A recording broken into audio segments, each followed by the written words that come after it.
Hello friends, मैं कुमारी हंसलक्ष्मी आज आप सबके सामने COP 26 के बारे में कुछ जानकारियाँ लेकर आई हूँ।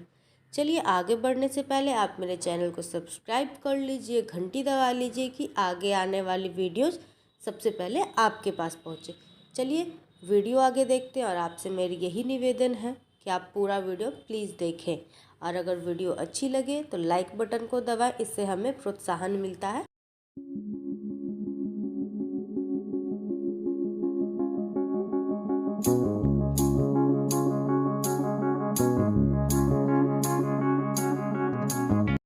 COP 26 COP का फुल फॉर्म होता है कॉन्फ्रेंस ऑफ पार्टीज़। ठीक है, एक 1992 में एजेंडा बनाया गया था। एजेंडा का नाम था एजेंडा 21। ये एजेंडा 21 का मतलब था कि जो आने वाली जो उस टाइम की जो 1992 के बाद 8 साल के बाद 21वीं सेंचुरी आने वाली थी, 21वीं सेंचुरी को बचाने के लिए ये एक एजेंडा बनाया गया। जो एजेंडा क्लाइमेट चेंज को बचाने के लिए किया गया था, पृथ्वी को बचाने के लिए किया गया था। इसमें जो है ये जो इनका जो बागदौड़ था वो उन्होंने UNFCCC को संभालने को दिया। ठीक है, इन्होंने UNFCCC का फुल फॉर्म होता है United nation framework convention on climate change. इसके अंदर 193 कंट्रीज आते हैं। इसका एक मेन मोटो ये है कि जो अर्थ का जो टेम्परेचर है वो 2 डिग्री सेल्सियस से और आगे ना जा सके।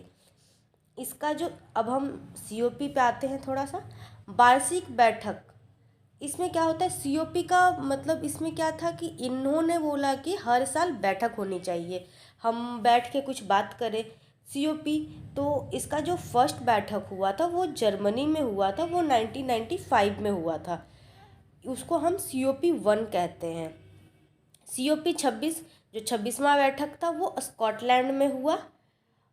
ठीक है, इसके अंदर 3 कंट्री जो थे वो नहीं आए थे, वो थे टर्की, रसिया एंड चाइना। जो थे वो नहीं आए थे। इसका जो एम है कि हमें जो है कार्बन इमिशन नेट जीरो कर देना है 2050 तक। पर इंडिया ने कहा कि नहीं, हमसे नहीं होगा, हम 50 तक नहीं कर पाएंगे, हमें थोड़ा और वक्त दे दीजिए। उन्होंने बोला कि 2070 तक हम कर देंगे। पर रसिया और चाइना जो है उन्होंने कहा कि नहीं, हम 70 नहीं, हम 60 ही हमें दीजिए, हम 2060 में हम आपको कार्बन नेट जीरो इमिशन करके दिखा देंगे। ठीक है, इन्होंने इतना किया। फिर उसके बाद अब ओशियन हो गया, फॉरेस्ट हो गया, ये सब बहुत ही ज़्यादा कार्बन ले चुके हैं। अब इनके पास अब उतनी कैपेसिटी नहीं है। अब हम एक छोटा सा एग्जांपल देते हैं। ओशियन जो है वो हमारा कार्बन एब्जॉर्ब करने का एक बहुत ही अच्छा फैक्टर है। ओशियन जो है वो बहुत अच्छा फैक्टर है कार्बन एब्जॉर्ब करने का। बट ओशियन ने जो है वो जवाब दे दिया, अब भैया मेरे पास नहीं है कि मैं अब ले सकूं आपका कार्बन, आप कहीं और दे दो। अब वही है जैसे कि अब ब्राज़ील का जो जंगल है अमेजॉन फॉरेस्ट, वो कार्बन सिंक के लिए वो बहुत ही अच्छा, वो इंडिया का लार्जेस्ट कार्बन सिंक में आता है। अब हम एक बात और बताते हैं, 2 ऐसे कंट्री हैं जो कार्बन इमिशन करते ही नहीं है, एकदम नेट जीरो इनका पहले से ही है। पहला है सूरीनाम और भूटान। हमारे इंडिया के बगल में जो भूटान है वो कार्बन सिंक भी है प्लस एब्जॉर्बर भी है। जो चाइना कुछ कार्बन जो छोड़ता है या इंडिया छोड़ता है कुछ, तो वो जो है वो एक एब्जॉर्बर भी है।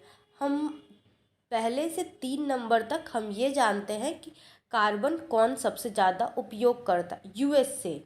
यूएसए जो है वो 27% यूज़ करता है, चाइना जो है वो 14% यूज़ करता है, इंडिया 7% यूज़ करता है।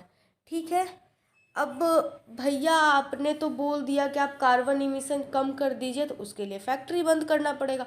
पर जो गरीब देश है उनके यहाँ तो आप जाके फैक्ट्री लगा दिए हैं, तो वैसा तो चलता नहीं है। तो इसीलिए गरीब देश ने बोला कि आप हमें सोलर एनर्जी दे दीजिए। तो सोलर एनर्जी भी आप नहीं देना चाह रहे हैं, तो इसके लिए एक बजट पारित किया जाएगा जो गरीब देश के लिए होगा, वो सोलर एनर्जी के लिए। सारे देश जो थे वो भारत को नेट जीरो करने के लिए 2050 तक कहें कि आप 2050 तक नेट जीरो कर दीजिए, उन्होंने दबाव बनाया। पर भारत ने कहा भाई हम कर देंगे पर आप हमें यूरेनियम दे दीजिए।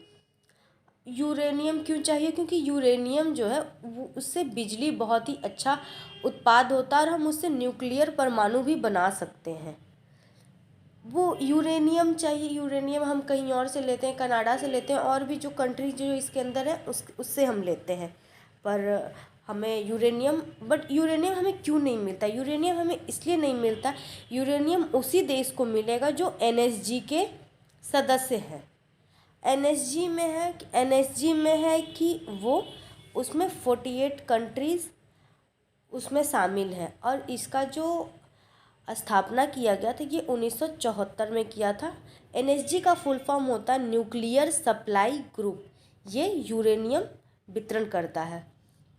पर चाइना ने इस पे अड़ंगा लगा दिया। चाइना ने कहा आप एनएफटी पे साइन कीजिए, हम आपको यूरेनियम दे देंगे। एनएफटी क्या है? एनएफटी ये है कि आप उस पर साइन कर दीजिएगा, तो आप अपना न्यूक्लियर का जो आपने जो कुछ भी बनाया है आप ना किसी को साझा कर सकते हैं। न्यूक्लियर का जो आपके पास टेक्नोलॉजी है या कुछ भी है वो आप नहीं साझा कर सकते। ना ही आप परमाणु बना सकते हैं, ना ही आप परमाणु रख सकते हैं। तो ठीक है। तो इसके बाद ये जो है ये एनएफटी में क्या है कि इसमें बोला गया था कि 5 ऐसे देश होंगे जो न्यूक्लियर अपने पास रख सकते हैं।